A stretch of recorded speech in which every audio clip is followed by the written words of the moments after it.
कबीर साहब कहते हैं मूल गहेते काम हैं। मूल कहते हैं जड़ को। कबीर साहब कहते हैं मूल को गहो। गहने का अर्थ है पकड़ना, बस में करना, अपने पास लाना। मूल को पकड़ लिए, मूल को बस में कर लिए, मूल को अपना लिए तो काम है। काम का अर्थ है कल्याण, मोक्ष, मुक्ति, शांति, निर्वाण। यदि मनुष्य हम सब मूल को पकड़ ले, जड़ को पकड़ ले तो हमारा निर्वाण हो जाएगा, कल्याण हो जाएगा, मोक्ष हो जाएगा और हमें शांति मिल जाएगी। कबीर साहब कहते हैं तय मत भरम भुलाओ, मन की मान्यताओं, नाना आडंबरों, पाखंडों, चमत्कार में पढ़ के कहीं मत भटको। मूल गहे ते काम है, ते मत भरम भुलाओ, मन सायर मनसा लहरी। कबीर साहब कहते हैं मन समुद्र है, इच्छाएं तरंगे हैं, इसमें बह करके कहीं मत जाओ। ये कबीर साहब की बीजक की एक साखी है। इस साखी में कबीर साहब ने पूरा अध्यात्म का सार निचोड़ करके कह दिया है। पूरा अध्यात्म भक्ति धर्म का जो सार है उसको निचोड़ करके कह दिया है। क्या है, इस पर थोड़ा हम लोग विचार करें। पहली बात है कबीर साहब कहते हैं मूल गहेते काम हैं। मूल का दो अर्थ है। पहला है आत्मा, स्वयं, जीव, और दूसरा है मन। यदि आदमी अपनी आत्मा को शांत कर ले, अपनी आत्मा में स्थित हो जाए, स्वरूप स्थिति प्राप्त कर ले और सारे मन के घोड़-दौड़ को छोड़ करके, मन के विचारों को छोड़ करके अपनी आत्मा में, स्व में, सेल्फ में आ जाएं, अपनी आत्मा में स्थित हो जाएं तो उसका मोक्ष, उसका कल्याण हो गया। इसलिए गीता भी कहती है कि मनस संस्थम न किंचिदपि चिंतयेत्। मनस संस्थम, मन के सारे विचारों को छोड़ करके, सारे व्यापार को छोड़ करके और आत्मा में स्थित हो जाओ। यही असली मोक्ष है, असली मुक्ति है। तो यहाँ सदगुरु कहते हैं कि मूल गहेते काम है। पहला अर्थ हम ले, दूसरा अर्थ पहले, वह है मन। यदि मन को हम बस में कर ले, मन को पकड़ ले, मन को शांत कर ले तो आदमी का कल्याण हो जाएगा। जहाँ भी आदमी रहता है, हम सब रहते हैं परिवार में, घर में, जितने लोग हैं आपस में, उनके बीच में हम सुंदर ढंग से जीवन जिएंगे, प्रेम से जिएंगे, मुस्कुराते हुए जिएंगे, खुश होकर के जिएंगे। कब जिएंगे? जब अपने मन को हम शांत कर लिए, मन को बस में कर लिए। मन के जितने भूत प्रेत है इसको छोड़ दिए। मन में आदमी को भूत प्रेत पकड़ लेता है, कभी कभी पकड़ लेता है ना, और वो सब तो गलत है, वो सब पाखंड है, वो सब चमत्कार है। लेकिन जो असली भूत प्रेत है वो क्या है? वह है क्रोध, लोभ, मोह, गुस्सा, ईर्ष्या, गाली गलौज, यही सब भूत प्रेत है। कब पकड़ लेता है? थोड़ा सा हमारे मन के अनुसार नहीं हुआ, बस क्रोध आ जाता है, गुस्सा आ जाता है, आंख तमतमा जाती है और देखो घर में महाभारत शुरू हो जाता है। तो समझ लीजिए भूत पकड़ लिया। यही भूत है। असली भूत क्या है? क्रोध भूत है, गुस्सा भूत है, लोभ भूत है, मोह भूत है, गाली गलौज, निंदा चुगली, यही असली भूत है।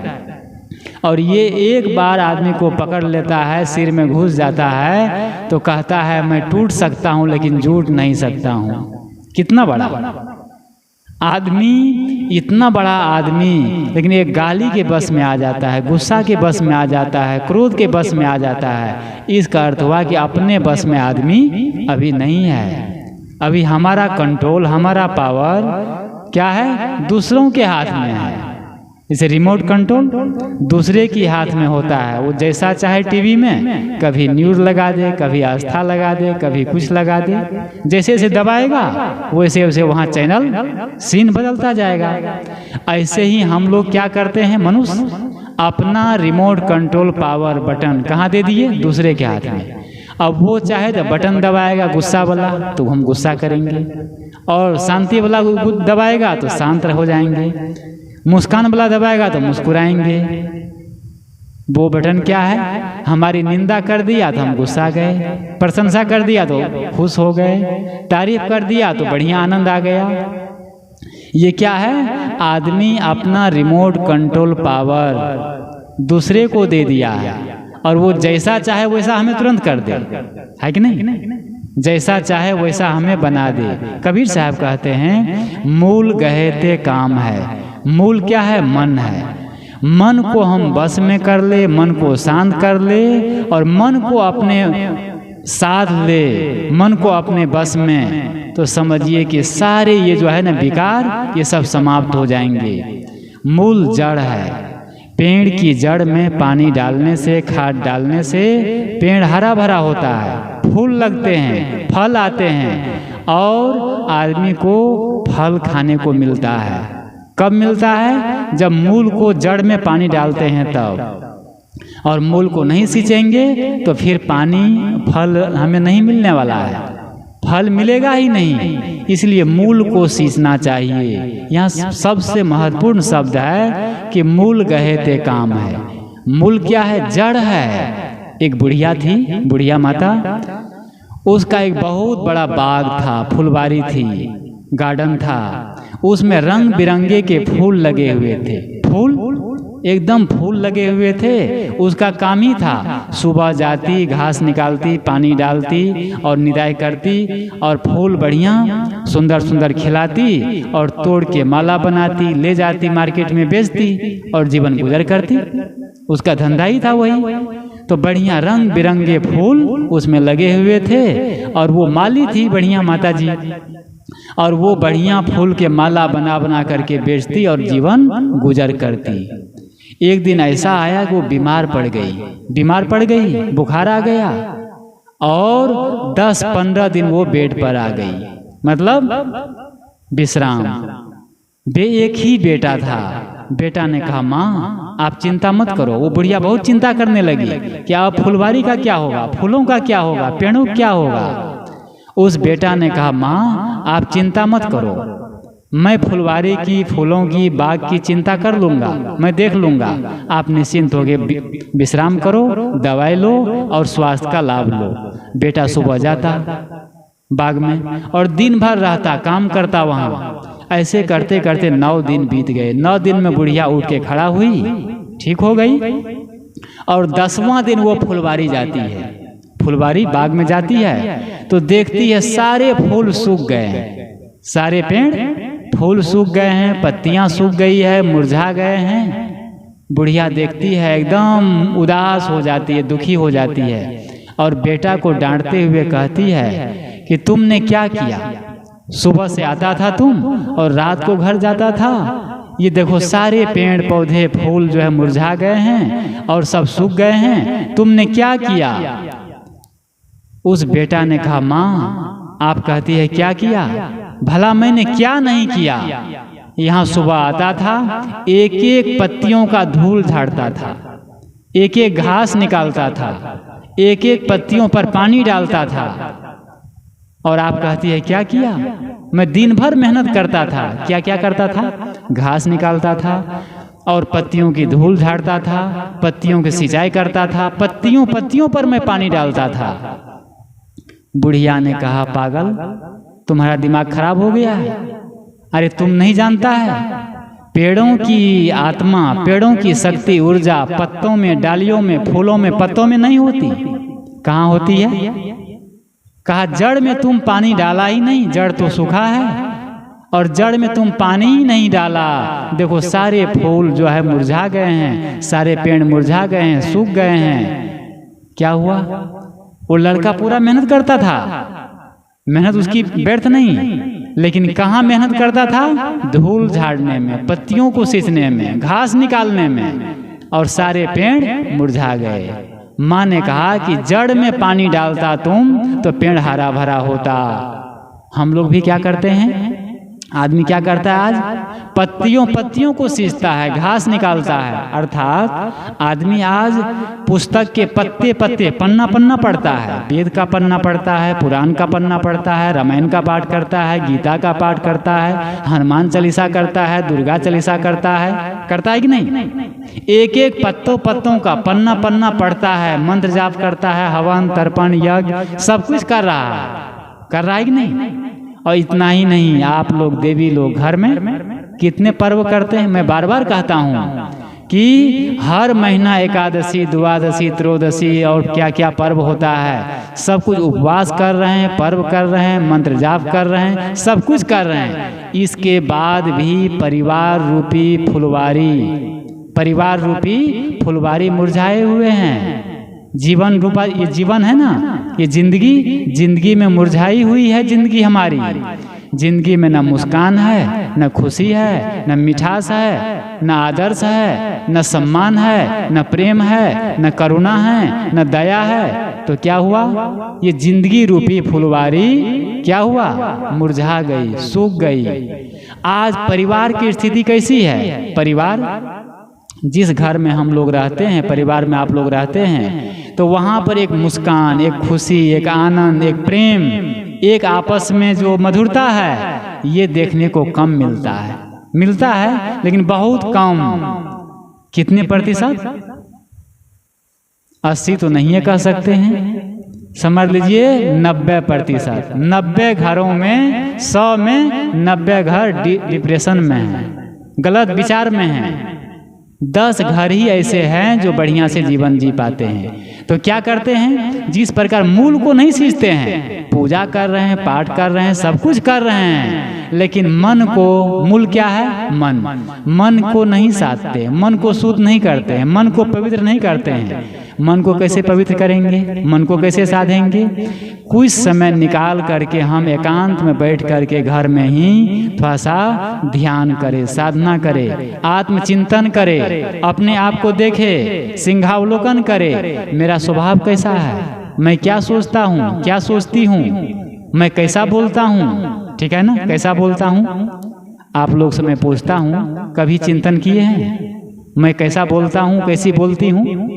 कभी सोचे हैं? देखें, सुबह से शाम तक, रात तक बोलते हैं, लेकिन कैसा बोलते हैं पता नहीं है ना, पता नहीं है। सुबह से शाम तक बोलता है, 24 घंटे बोलता है, जीवन भर बोलता है, लेकिन मैं कैसा बोलता हूँ इसका उसको पता नहीं है।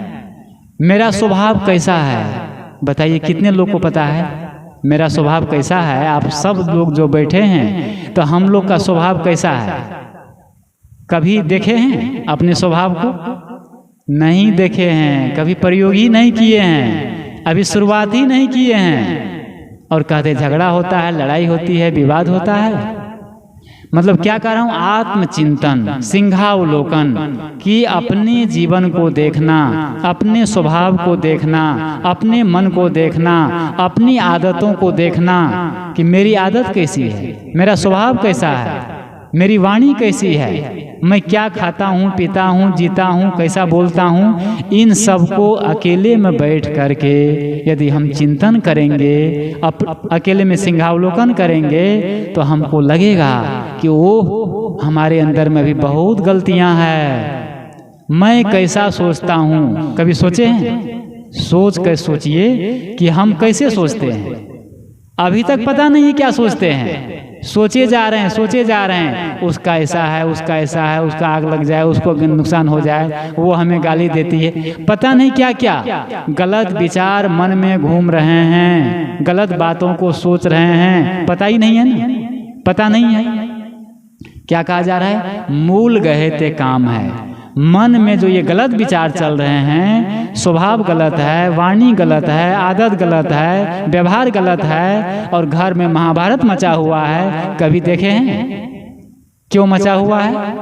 आज लोग को परिवार के लिए, घर के लिए टाइम नहीं है, बच्चों के लिए समय नहीं है, दुकान, व्यापार, कृषि, पता नहीं कहाँ कहाँ सब बिजी है। और घर में जो है सब उदास है, सब मुरझाए हुए हैं, सब दुखी है, सब टेंशन में है।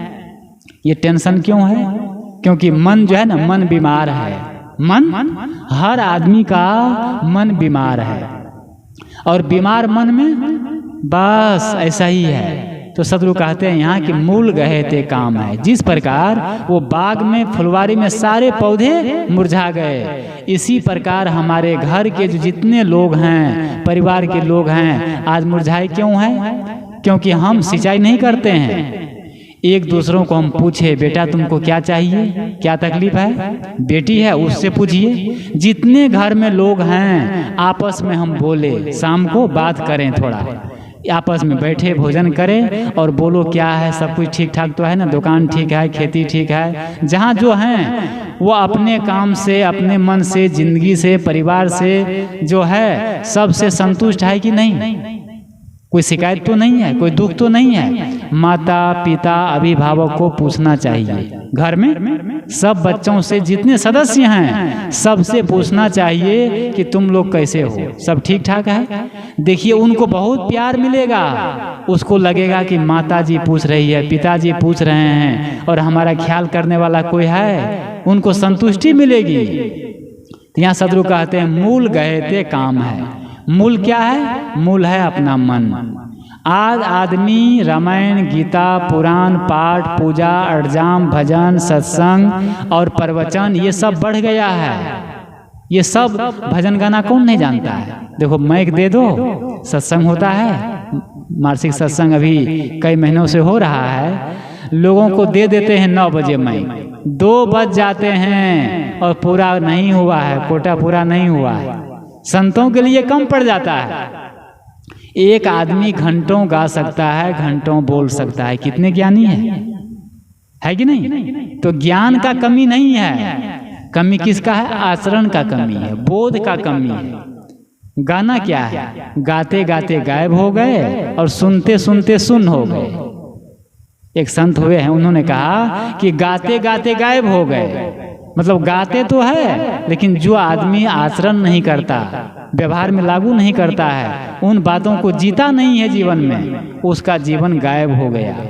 और जो श्रोता है, सुनने वाले, संतों की बात, गुरुजनों की बात, धर्म की बात सुन करके हम मन में थोड़ा सा लागू करें जीवन में, परिवार में। कि आज हम गए थे, इतना समय निकाल के आप लोग आए हैं, और समय निकाल के आ करके समय दे रहे हैं और इतना बढ़िया, तो क्या करना चाहिए? जो सुने हैं उन बातों को नहीं कमतीम तो 1% भी घर में लागू करे, जीवन में लागू करे।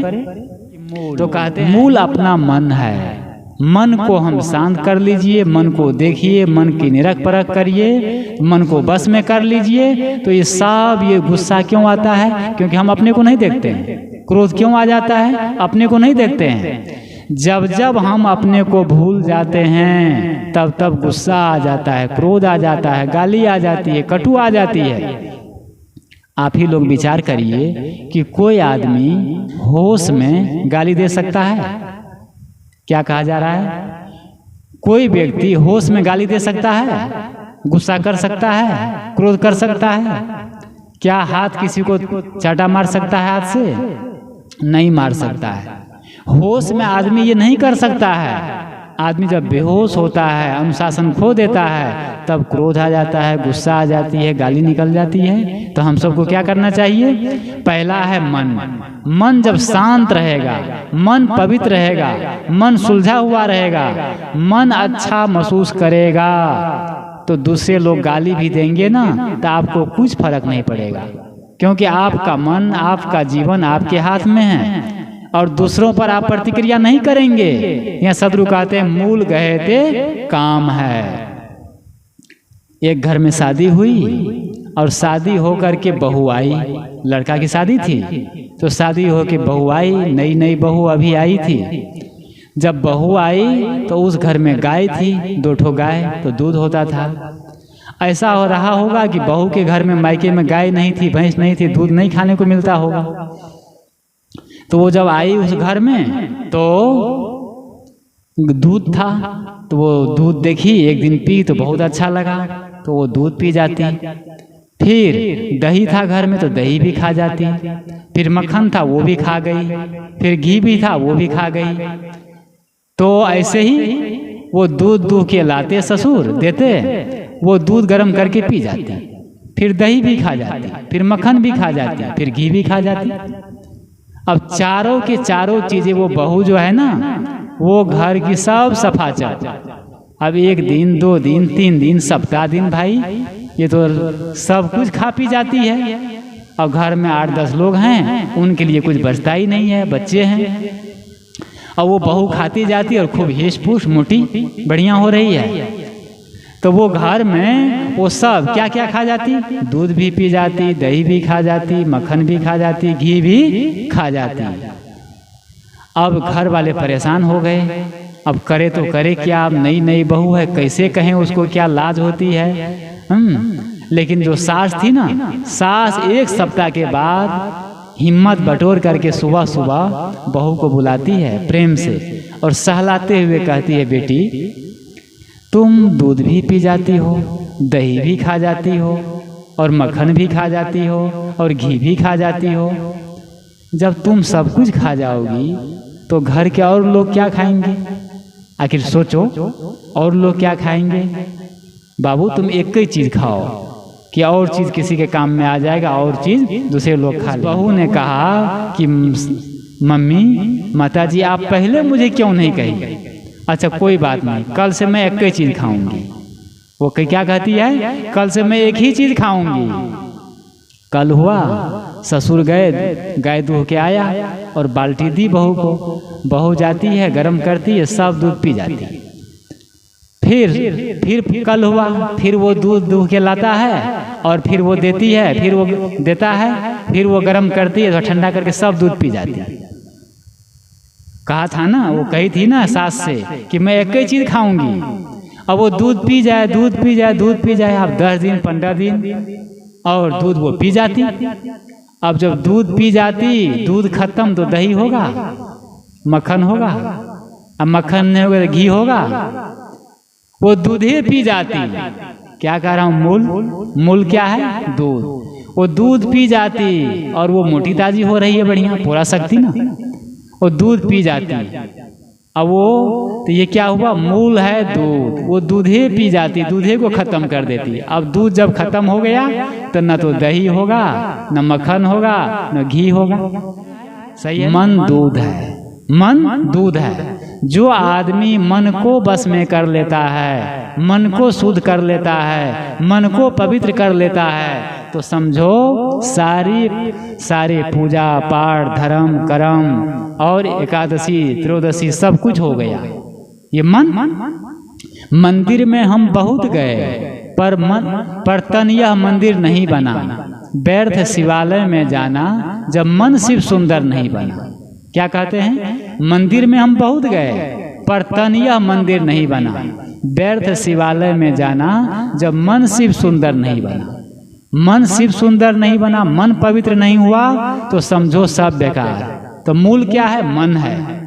था चिंतन करें हम, काम क्रोध लोभ मोह राग द्वेष गाली गलौज ये सब कहाँ से उत्पन्न होते हैं? मन से। ठीक है ना? मन से सारे विकार उत्पन्न होते हैं। जितने मनोविकार है इन सब के उत्पन्न स्थल क्या है? मन है। मन और ज्ञान वैराग भक्ति शील संतोष विवेक विचार दया क्षमा करुणा भक्ति ये कहाँ से उत्पन्न होते हैं? मन से ही। ठीक है ना? ये जितने सद्गुण हैं, जितने दैविक शक्तियां हैं, अष्टमहासद्गुण है, ये सब मन से उत्पन्न होते हैं। और जो राक्षस प्रवृत्ति है, जो गलत विचार है, ये भी मन से ही उत्पन्न होते हैं, मन से ही। तो जो आदमी मन को शुद्ध कर लिया, मन को पवित्र कर लिया, मन को निर्मल बना लिया, तो समझो उसके अंदर में सारी दैविक शक्तियां, सारे सद्गुण, सारे धर्म कर्म आ गया। सब पूजा धर्म कर्म है निर्मल मन वाणी काया। मानव में प्रेम पसारन और जीव मात्र पर दया। क्या कह रहे हैं? सब पूजा धर्म कर्म है निर्मल मन वाणी काया। अपना मन निर्मल हो गया, वाणी निर्मल हो गई और काया निर्मल हो गई, शरीर निर्मल हो गया, पवित्र हो गया, तो समझो सब पूजा हो गई, सब पाठ हो गया। तो सब पूजा धर्म कर्म है निर्मल मन वाणी काया। और मानव में प्रेम पसारण, मनुष्य में जितने लोग हैं सब में प्रेम का पसारण, मिठास, मधुरता का व्यवहार, ये यदि हो गया तो समझो सदगुरु यहाँ कहते हैं सब पूजा हो गई, सब पाठ हो गया।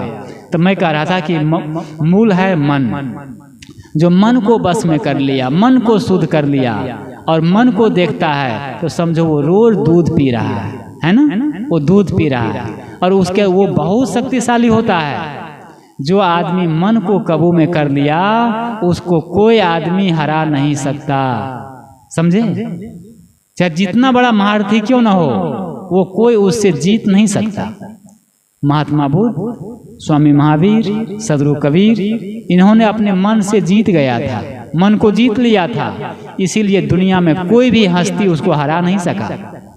बुद्ध के पास बड़े बड़े आतंक राजे महाराजे आए, खूनखार उंगली माल आया ना, लेकिन बुद्ध की 2 वाणी ही, 4 वाणी ही उसकी तलवार को गिरा दिया। सही है ना? क्योंकि बुद्ध, महावीर, कबीर अपने मन को जीत लिया है, मन को बस में कर लिया है। अब उस व्यक्ति को दुनिया में कोई भी हस्ती, कोई भी बदमाश, कोई भी आतंकवाद, कोई भी खूनखार उससे हरा नहीं सकता, उसको जीत नहीं सकता। क्यों नहीं जीत सकता है? क्योंकि उसने स्वयं को जीत लिया है, अपने आप को जीत लिया है। मन के जीते जीत है, मन के हारे हार। जिसने मन को जीत लिया, मन को बस में कर लिया, मन को अपने अधीन बना लिया, उसको दुनिया में कोई भी हस्ती, कोई भी विभूति नहीं है कि उसको हरा सकता है। ये बात समझ, थोड़ा सा हम चिंतन करें। कोई भी हो घर में, यदि आप अपने मन का मालिक बन जाए तो दूसरे का क्रोध, दूसरे की गाली, दूसरे का अपशब्द, दूसरे का गलत व्यवहार आपको कुछ नहीं कर पाएगा। आप देखेंगे, आप शांत रहेंगे। क्यों शांत रहेंगे?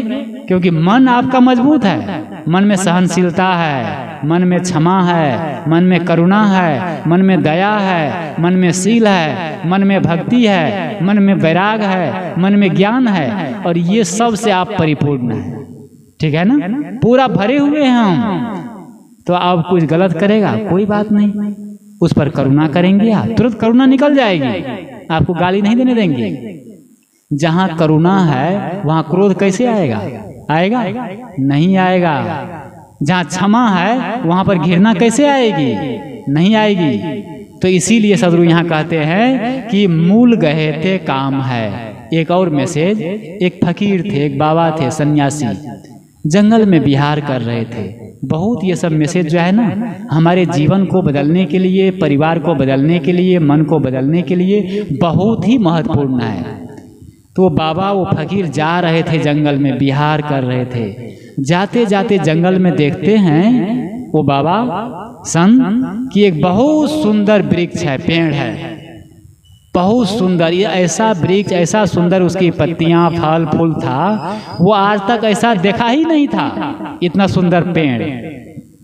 वो बाबा रुक गया, देखने लगा, बहुत गौर से देखा। वो संत ने सोचा, साधु बाबा ने सोचा कि जब पेड़ इतना सुंदर है, पत्ती इतनी सुंदर है, फूल इतने सुंदर है, इसका थोड़ा सा देखें। वो पत्ती तोड़ता है, पत्ती एक तो तोड़ता है और चखता है। सोचा बहुत मीठा होगा, बहुत बढ़िया होगा।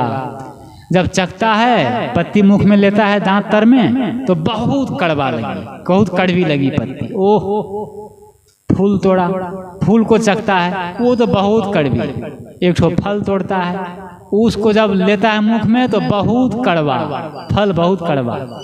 फिर संत अपनी झोली से चक्कू निकालता है और पेड़ की जड़ में, जड़ को थोड़ा काटता है और जड़ को मुख में लेता है।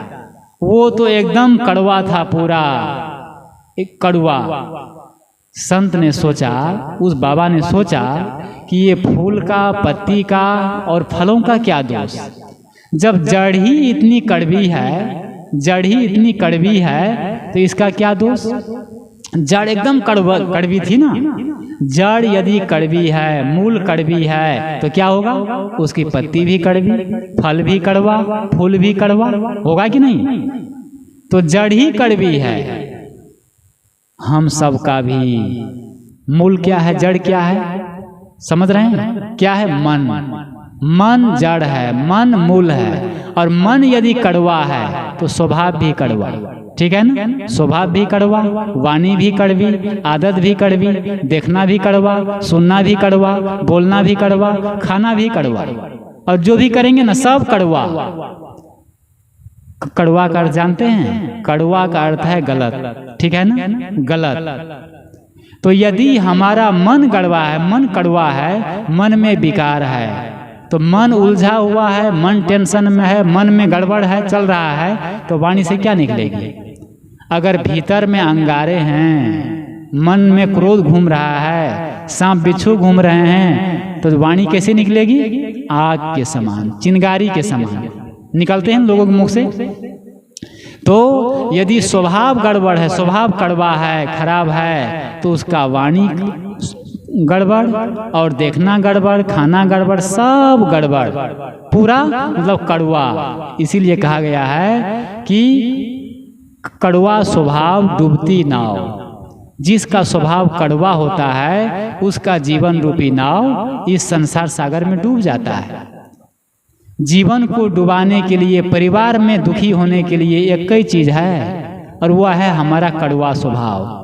जिसका स्वभाव गड़बड़ है, कड़वा है, समझिए परिवार में, समाज में जहाँ भी रहेगा वो दुखी रहेगा, अशांत रहेगा। वो चाहे जितना पैसा कमा ले, जितना धन कमा ले, जितनी बड़ी बिल्डिंग बना ले, और जो भी पाले, वो आदमी परिवार से सुखी नहीं रहेगा, स्वयं से सुखी नहीं रहेगा। क्यों? क्योंकि उसका स्वभाव ही गड़बड़ है, स्वभाव ही गड़बड़ है।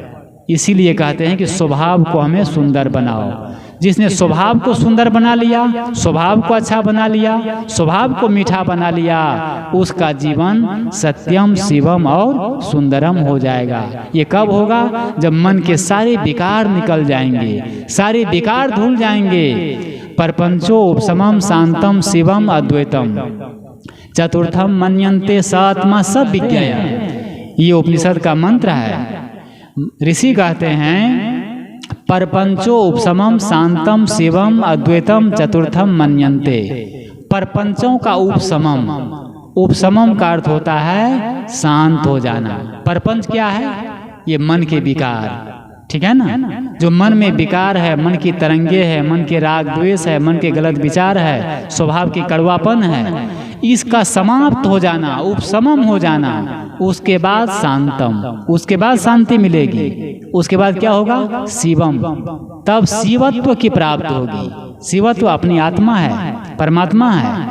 जब मन के परपंच सारे धूल जाएंगे, सारे समाप्त हो जाएंगे, तब मन शांत होगा, तब शिवत्व, ब्रह्मत्व, देवत्व इसकी प्राप्ति होगी, इसका अनुभव होगा। चेहरा साफ आता है जब दर्पण साफ होता है।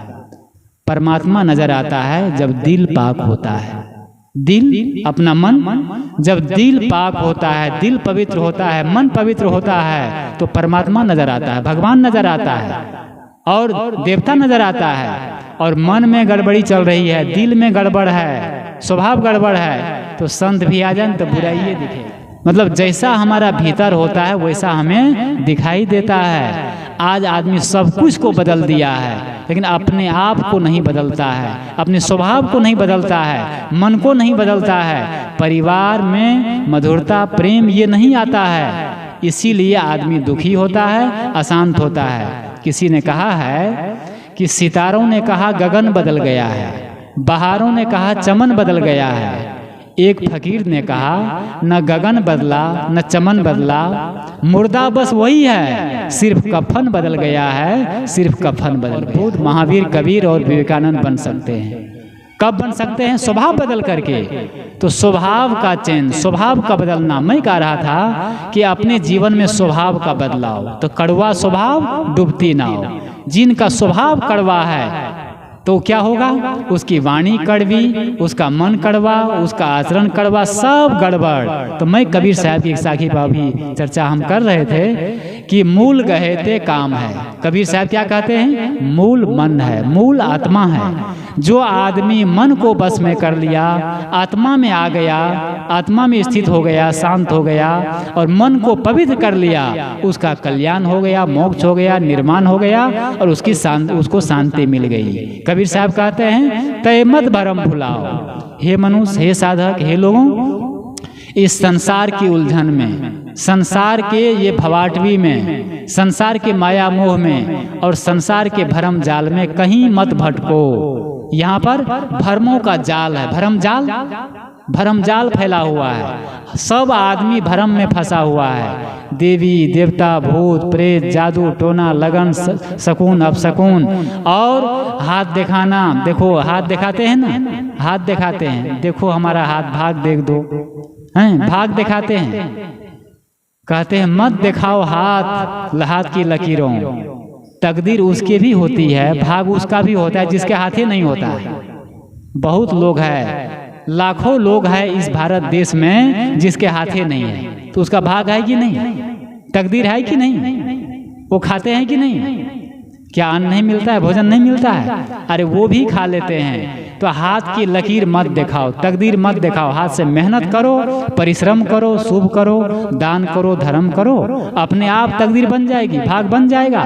तो कबीर साहब कहते हैं तय मत भरम भुलाओ। भरम में, मान्यताओं में, गलत बातों में और ये टोना टटका में कहीं मत भटको। आदमी के अंदर में इतना भ्रम फंस गया है, भ्रम में, कि आदमी शुरू से, हमारे दादे बाबे परपाजे क्या करते थे, वो जो काम करते थे आज वही कर रहे हैं। भ्रम वाला काम कर रहे हैं, अच्छा वाला काम नहीं कर रहे हैं। भ्रम कहते कहते आदमी का दिमाग वैसा बन जाता है, मन वैसा बन जाता है। एक कहानी करके मैं बंद करूंगा। एक पंडित जी थे, वो जजमानी में गए थे, बढ़िया जजमानी चला। तो पंडित जी को, जो गृहपति थे, एक बकरा था, बकरा, काला बकरा, तो बकरा दिया दान में, दक्षिणा में बकरा दिया। वो छोटा था बच्चा, तो पंडित जी ले लिया, कंधा पर ले लिया, चल दिया। जब जाने लगा तो बकरा मोटा ताजा बढ़िया सुंदर था, काला। तो जब जा रहा है तो तीन बदमाश, तीन गलत आदमी, बदमाश चोर, वो देखता है। तीन लोग तो गुटबंदी उन लोग की, कहीं कुछ लूटने के लिए कहीं आ रहा था। वो लोग देखते हैं कि वाह बकरा तो बहुत सुंदर है, बहुत अच्छा है, इसको लेना है। वो तीनों सोचता है कि इसको लेना है, कैसे लेंगे, इससे लड़ाई करो, जबरदस्ती छीन के ले लेंगे। तीनों सोचते हैं, लेकिन पंडित जी तो बड़े मोटे ताजे हैं, अगर लड़ाई करेंगे तो सकने नहीं देगा, तीनों को फेंक देगा। अब क्या करेंगे भाई, लेकिन लेना तो है। वो तीनों अपने आप में विचार करके उससे दौड़ा आगे चला गया, दौड़ करके, और एक बैठ गया, फिर दूसरा आधा किलोमीटर में बैठ गया, तीसरा और आधा किलोमीटर बैठ गया। तीनों लाइन लगा करके, जैसे पंडित जी जाता है, एक जो था वो पहला वाला, वो आता है, प्रणाम करता है, पंडित जी दंडवत प्रणाम, आशीर्वाद दीजिए। और फिर आशीर्वाद दिया, सोचा बड़ा अच्छा जजमान है। तो वो जो था, वो बदमाश, वो देखता है सिर पर, अरे पंडित जी ये कुत्ता का बच्चा कहाँ से ले आया? ये कुत्ता का बच्चा को आप पंडित हो करके, और कुत्ता का बच्चा के आप, कुत्ते के बच्चे आप रखे हैं कंधा पर, आप तो अशुद्ध हो गए, आप पवित्र हो गए, अब तो आपको गंगा स्नान करना पड़ेगा। भला पंडित होकर के ये कुत्ता का बच्चा क्यों रखे हैं आप कंधा पर?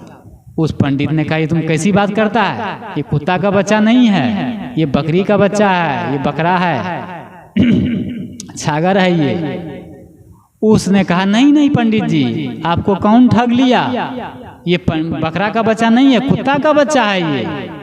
पंडित जी को बड़ा लगा था, अरे भाई क्या बात है, उतारा कंधे से, देखता है, कान छूता है, मुख निहारता है।